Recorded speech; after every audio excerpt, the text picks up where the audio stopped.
اور اے پیغمبر اگر ہم کوئی عذاب جس کا ان لوگوں سے وعدہ کرتے ہیں تمہاری آنکھوں کے سامنے نازل کریں یا اس وقت جب ہم تمہیں اٹھا لیں، بہرحال ان کو ہمارے ہی پاس لوٹ کر آنا ہے، پھر جو کچھ یہ کر رہے ہیں اللہ اس کو دیکھ رہا ہے۔ اور ہر ایک امت کی طرف پیغمبر بھیجا گیا، پھر جب ان کا پیغمبر آ جاتا ہے تو ان میں انصاف کے ساتھ فیصلہ کر دیا جاتا ہے اور ان پر ظلم نہیں کیا جاتا۔ اور یہ کہتے ہیں کہ اگر تم سچے ہو تو جس عذاب کا یہ وعدہ ہے وہ آئے گا کب؟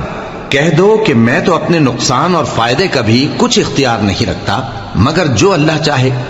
ہر ایک امت کے لیے موت کا ایک وقت مقرر ہے، جب وہ وقت آ جاتا ہے تو ایک گھڑی بھی دیر نہیں کر سکتے اور نہ جلدی کر سکتے ہیں۔ کہہ دو کہ بھلا دیکھو تو اگر اس کا عذاب تم پر ناگہاں آ جائے رات کو یا دن کو تو پھر گناہگار کس بات کی جلدی کرتے ہیں؟ کیا جب وہ آ واقع ہوگا تب اس پر ایمان لاؤ گے؟ اس وقت کہا جائے گا کیا اب ایمان لائے؟ اور اسی کے لیے تو تم جلدی مچایا کرتے تھے۔ پھر ظالم لوگوں سے کہا جائے گا کہ عذاب دائمی کا مزہ چکھو، اب تم انہی اعمال کا بدلہ پاؤ گے جو دنیا میں کرتے رہے۔ اور اے نبی تم سے دریافت کرتے ہیں کہ آیا یہ سچ ہے؟